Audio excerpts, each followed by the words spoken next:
हाम्रो युनिटको नाम छ accounting for non profit organisation. Accounting for non profit organisation भनेको यस्तो संस्था हो जसले नाफा अर्न गर्दैन।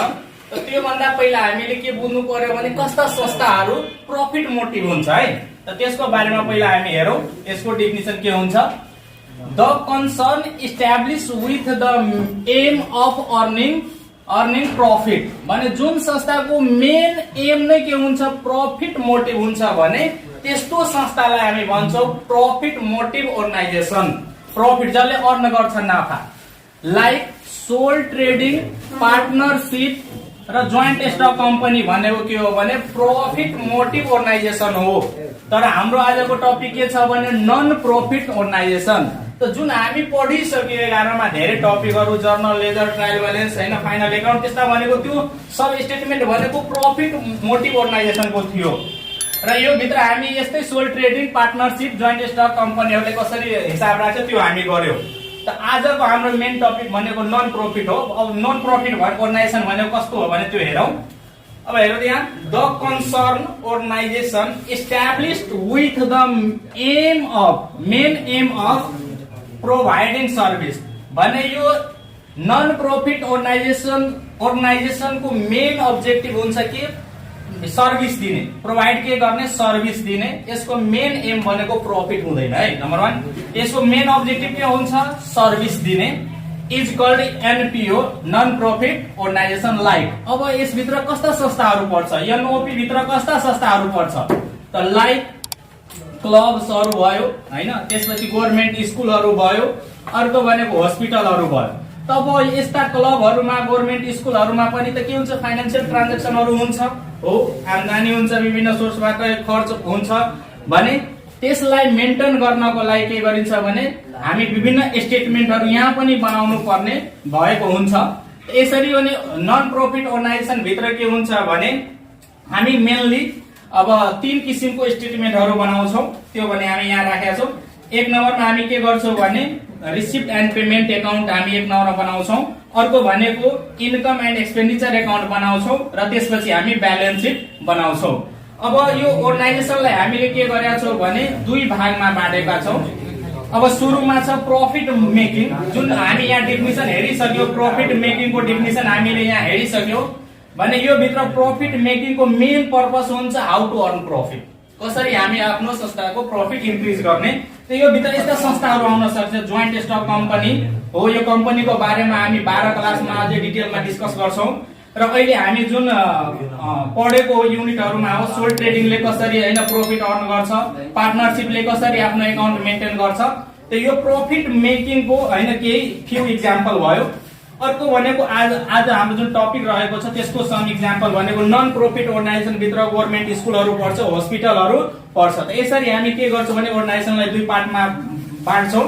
एउटा प्रॉफिट मेकिङ र अर्को नन प्रॉफिट मेकिङ। त प्रॉफिट मेकिङ भित्र यस्ता यी संस्थाहरू भयो र नन प्रॉफिट भित्र यस्ता अर्गनाइजेसनहरू पर्छ। नन प्रॉफिट अर्गनाइजेसन एकाउन्टमा नन प्रॉफिट अर्गनाइजेसन भित्र हामीले मेनली 3 वटा एकाउन्ट बनाउँछौं। यो 3 वटा एकाउन्ट भनेको receipt and payment, income and expenditure र ब्यालेन्स सिट हो भने प्रॉफिट मेकिङ भित्र हामीले के गरेका थियौ भने identifying, measuring, recording, क्लासिफाइङ, समराइजिङ, analysing, interpreting यस्ता कुराहरू हामी पढेका थियौं। यो आइडेन्टिफाइङ र मेजरिङमा हामी आइडेन्टिफाई गरेका थियौं कस्ता ट्रान्ज्याक्सनहरू रेकर्ड गर्ने नगर्ने, र यो रेकर्डिङमा हामीले के गरेका थियौं भने जर्नल गरेका थियौं। यो सी मा हामी के गरेका थियौं? क्लासिफाइङ भने लेजर गरेका थियौं। र एस मा हामी के गरेका थियौं भने समराइजिङ गरेका थियौं। समराइजिङमा पनि ट्रायल ब्यालेन्स र ट्रायल ब्यालेन्स पछि हामी trading account, profit and loss account र ब्यालेन्स सिट बनाएका थियौं। यसरी नै हामी नन प्रॉफिट अर्गनाइजेसनमा पनि के गर्छौं भने हामी 3 वटा एकाउन्ट यहाँ मेन्टेन गर्छौं। Accounting for non profit organisation, यो अर्गनाइजेसनले के गर्छ? मेनली 3 किसिमको स्टेटमेन्ट बनाउने गर्छ। पहिलो स्टेटमेन्ट हो receipt and payment account, second income and expenditure account र लास्टमा हामी ब्यालेन्स सिट बनाउँछौं। त्यसरी अब रिसिप्ट एन्ड पेमेन्ट एकाउन्ट भनेको के हो र इन्कम एन्ड एक्सपेन्डिचर एकाउन्ट भनेको के हो यसको बारेमा हामी जानौं। रिसिप्ट एन्ड पेमेन्ट एकाउन्ट भनेको यो के हो भने यो क्याश बेसिसमा बनाउँछ। यसको हामी यो डेफिनिसन हेरौं। A receipt and payment account is a summary of cash transaction यो रिसिप्ट एन्ड पेमेन्ट एकाउन्ट के हो भने क्याश ट्रान्जेक्सन को समरी हो। Only cash transaction are recorded in receipt and payment account. It is prepared on the basis of cash book. यो हामी कसको आधारमा बनाउँछौं? जुन हामी पढिसकेका छौं क्याश बुक। क्याश बुकमा के हुन्छ? क्याश ट्रान्जेक्सन को मात्रै रेकर्ड राखिन्छ। हामी लेजर बनाएको थियो क्याश एकाउन्ट को, त्यसकै समरी को आधारमा हामी के गर्छौं भने रिसिप्ट एन्ड पेमेन्ट एकाउन्ट बनाउँछौं। अब जसरी हामी के गरेका थियौं भने लेजर को आधारमा हामी ट्रायल ब्यालेन्स बनाएको थियो भने यहाँ हामी के गर्छौं? क्याश बुक को आधारमा हामी के बनाउँछौं? रिसिप्ट एन्ड पेमेन्ट एकाउन्ट बनाउँछौं। त्यही भएर रिसिप्ट एन्ड पेमेन्ट एकाउन्टलाई समरी अफ क्याश बुक भनेर पनि भन्न सकिन्छ। It start with the opening balance of cash book bank book. यसरी के हुन्छ भने यो हामी स्टार्ट गर्छौं जब हामी रिसिप्ट एन्ड पेमेन्ट एकाउन्ट बनाउन सुरु गर्छौं भने सुरुमा नै लेख्नु पर्छ ब्यालेन्स बीडी भनेर। ब्यालेन्स बीडी त्यो के को राख्ने भने त्यो क्याश को हुन सक्छ अथवा बैंक, यो बोथ के हो भने क्याश आइटम नै हो। अन द डेबिट साइड यो जहिले पनि के हुन्छ भने डेबिटबाट ओपनिङ ब्यालेन्स डेबिटमा राख्ने, त्यसपछि के हुन्छ भने and end with the closing balance of cash and bank, र लास्टमा के हुन्छ भने क्लोजिङ ब्यालेन्स भने यसमा ब्यालेन्स बीडी आउँछ र ब्यालेन्स के हुन्छ भने सीडी।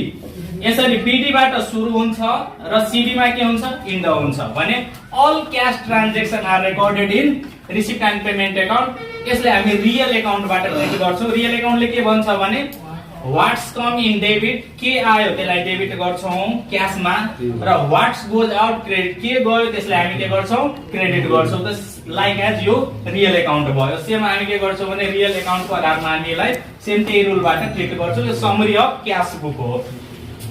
अब त्यस्तै income and expenditure account. Income and expenditure account like as profit and loss account, जुन हामी फाइनल एकाउन्टमा पढिसकेका छौं profit and loss account. Same कुराहरु त्यही आउँछ। केही इन्कमका हेडिङहरु यो नन प्रॉफिट अर्गनाइजेसनमा चेन्ज हुन सक्छ।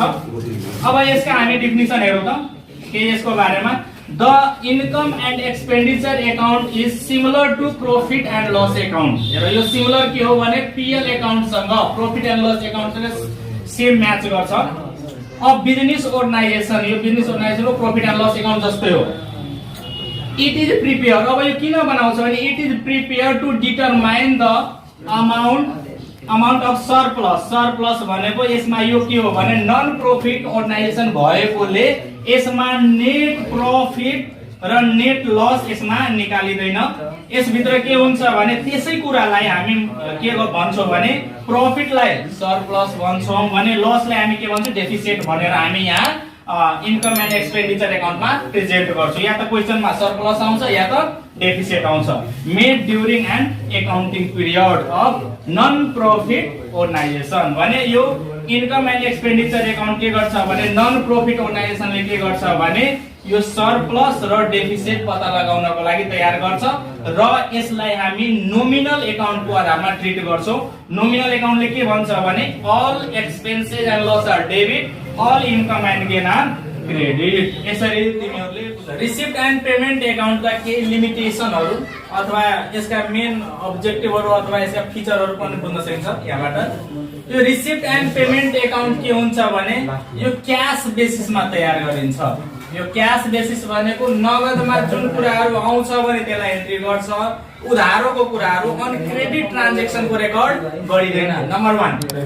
अर्को भनेको एक्चुअल इन्कम एन्ड एक्सपेन्डिचर भने एक्चुअल भनेको जति इन्कम एन्ड एक्सपेन्डिचर हुनु पर्छ यसले डिस्क्लोज गर्दैन by receipt and payment account. Because किन डिस्क्लोज हुँदैन भने accrual income and outstanding expenses are not recorded भने रिसिप्ट एन्ड पेमेन्ट एकाउन्टमा के हुन्छ भने एक्रुअल इन्कमहरु आउनु पर्ने आम्दानी र तिर्नु पर्ने खर्चहरुको एन्ट्री गरिदैन। त्यही भएर हामी एक्चुअल इन्कम पनि पत्ता लगाउन सक्दैनौं रिसिप्ट पेमेन्टबाट र एक्चुअल एक्सपेन्डिचर पनि यहाँबाट पत्ता लगाउन सकिदैन। यो यसको लिमिटेसन भयो। अर्को भनेको actual value of fix assets not show by the receipt and payment account. यसले फिक्स एसेट्सको एक्ज्याक्ट भ्यालु शो गर्दैन किनकि यो फिक्स एसेट्सको एक्चुअल भ्यालु शो गर्नको लागि त्यो स्टेटमेन्टमा डिप्रिसिएसन चार्ज गर्नुपर्छ, जुन के हुन्छ भने रिसिप्ट एन्ड पेमेन्ट एकाउन्टले डिप्रिसिएसन चार्ज गर्दैन। यसको अर्को लिमिटेसन यो हो। र यसले के हुन्छ भने अलवेज क्याश ट्रान्ज्याक्सनको मात्रै रेकर्ड राख्छ। Cash transaction only recorded, credit ट्रान्ज्याक्सनको रेकर्ड गर्दैन भने त्यसैले के हुन्छ भने यसबाट हामी फाइनान्शियल पोजिसन पत्ता लगाउन सक्दैनौँ। हामी एक वर्षको फाइनान्शियल पोजिसन यसबाट पत्ता लगाउन सक्दैनौँ किनकि यसले एक्चुअल इन्कम र एक्सपेन्डिचरको भ्यालु प्रेजेन्ट गर्दैन। अर्को भनेको यसमा के हुन्छ भने no different between previous year and next year भने यसमा के हुन्छ भने गत वर्ष र नेक्स्ट इयरमा केही फरक हुँदैन। भने सपोज 2000 मानौ हाम्रो 2075, 2076 र 2077 छ भने हामी यदि 76 को स्टेटमेन्ट बनाइरहेको छौं भने यदि 75 को पैसा पनि यदि आयो भने 76 मा त 76 मा एन्ट्री गर्छ। त्यस्तै कसैले 76 मा नै 77 को एडभान्स दियो भने यसको पनि 77 को पैसा पनि अहिले नै एन्ट्री गरिहाल्छ 76 मा। त्यही भएर यो के हुन्छ भने लास्ट इयर र नेक्स्ट इयरमा केही यसले फरक राखेको छैन। पैसा आयो कि एन्ट्री गरिहाल्ने, बाबा जमानाको पैसा पनि अहिले एन्ट्री गर्न सकिन्छ। अब no not for large business, अब यसले के हुन्छ भने फाइनान्शियल पोजिसन पत्ता लगाउन सकिँदैन भने यो ठूला बिजनेसको लागि उपयुक्त मानिँदैन। यो सानातिना बिजनेसको लागि नन प्रफिट अर्गनाइजेसनले मात्र यसले के गर्छ भने प्रेजेन्ट गर्छ भने ठूला बिजनेसहरुको लागि यसले यो स्टेटमेन्ट हामी बनाउँदैनौँ। Payment account, income and expenditure एकाउन्टको अब केही कुराहरु हामीले अब यो बनाउँदाखेरि हामीले विचार गर्नुपर्ने हुन्छ। त्यो कुराहरु अब सर्वप्रथम भयो receipt and payment account cash बेसिसमा बनाइन्छ भने income and expenditure account accrual बेसिसमा बनाइन्छ। एक्रुअल बेसिसमा बनाइन्छ। यो रिसिप्ट एन्ड पेमेन्ट एकाउन्ट कुन बेसिसमा हुन्छ भने क्याश बेसिस। हामी यो receipt and payment account cash बेसिसमा बनाउँछौं भने इन्कम एन्ड एक्सपेन्डिचर एकाउन्ट के हुन्छ भने एक्रुअल बेसिसमा हुन्छ। यसले क्याश को मात्रै एन्ट्री गर्छ। यसले क्याश प्लस अन क्रेडिट, नगदी प्लस उधारो दुवैको एन्ट्री गर्छ। अब अर्को कुरा हामी रिसिप्ट एन्ड पेमेन्ट एकाउन्टबाट हामी के गर्छौं ब्यालेन्स बीडी र सीडी हामी निकाल्छौं। हो यो क्याश बुक भएकोले हामी यसबाट बीडी सीडी निकाल्छौं भने यसबाट हामीले के गर्छौं सरप्लस एन्ड डेफिसिट हामी निकाल्छौं। त्यस्तै हामी अब अर्को हामी हेर्ने हो भने यसबाट हामी के हुन्छ भने फाइनान्शियल पोजिसन पत्ता लगाउन सक्दैनौं। यसबाट हामी फाइनान्शियल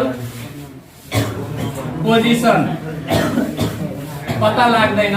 यसबाट फाइनान्शियल पोजिसन हामी पत्ता लगाउन सक्दैनौं। हामी एक वर्षको इन्फर्मेसन यो भित्र मात्रै राख्छौं इन्कम एन्ड एक्सपेन्डिचर भित्र। त्यही भएर यसले के हुन्छ भने एक वर्षको हरेक एक्टिभिटिजको हामीलाई जानकारी दिन्छ तर यस भित्र हामी त्यस्ता पाउँदैनौं। त्यही भएर यसबाट फाइनान्शियल पोजिसन एक्ज्याक्ट पत्ता लगाउन सकिदैन। अर्को कुरा यो रिसिप्ट एन्ड पेमेन्ट एकाउन्ट हामी रियल एकाउन्टको आधारमा बनाउँछौं। रियल एकाउन्टको आधारमा हामी बनाउँछौं भने यो इन्कम एन्ड एक्सपेन्डिचर एकाउन्ट के को आधारमा बनाउँछौं नोमिनल एकाउन्टको आधारमा हामी यसलाई बनाउँछौं। अर्को अब के हुन्छ भने इन्कम एन्ड एक्सपेन्डिचर एकाउन्ट भित्र हामी एउटा एकाउन्टिङ पिरियडको हिसाब गर्छौं। यो भित्र के हुन्छ एउटा fix accounting period, accounting year हुन्छ र यो भित्र के हुन्छ भने एकाउन्टिङ इयर भए पनि के हुन्छ भने यो भित्र एकाउन्टिङ इयर भए पनि यो भित्र के हुन्छ भने करेन्ट इयर को सँगसँगै यसले के गर्छ भने लास्ट इयर र नेक्स्ट इयर को पनि इन्फर्मेसन राख्छ। यो भित्र के हुन्छ भने क्याश आयो भने त्यो लास्ट इयर को होस् अथवा करेन्ट इयर को होस् अथवा नेक्स्ट इयर को होस् यो तीनटैको एन्ट्री यसले गर्ने गर्दछ। त्यही अथवा रिसिप्ट एन्ड पेमेन्ट एकाउन्ट भित्र के हुन्छ भने यो तीनटै कुरा देखाएको हुन्छ करेन्ट इयर को पनि लास्ट इयर को पनि नेक्स्ट इयर को पनि। तर यहाँ हामी मात्रै कसको कुरा गर्छौं करेन्ट इयर को। भयो भने इन्कम एन्ड एक्सपेन्डिचर एकाउन्टले नन क्याश आइटम को एन्ट्री गर्छ। यसले के गर्छ नन क्याश आइटम को एन्ट्री गर्छ डिप्रिसिएसन हो। त्यसपछि अर्को भनेको एक्रुअल इन्कम आउटस्ट्यान्डिङ एक्सपेन्सेस। यो इन्कम एन्ड एक्सपेन्डिचर एकाउन्टले के गर्छ भने डिप्रिसिएसनको एन्ट्री गर्छ, एक्रुअल इन्कमको एन्ट्री गर्छ, आउटस्ट्यान्डिङ एक्सपेन्सेसको एन्ट्री गर्छ। त्यस्तै अब यहाँ रिसिप्ट एन्ड पेमेन्ट एकाउन्टले यस्ता कुराहरूको एन्ट्री गरिदैन भने यसरी हामीले यसको अब एक्सरसाइज गर्दाखेरि यो बेसिक पोइन्टहरु हामीले बुझ्नु पर्छ र यो बुझिसकेपछि हामीलाई हिसाब गर्न सजिलो हुन्छ। ल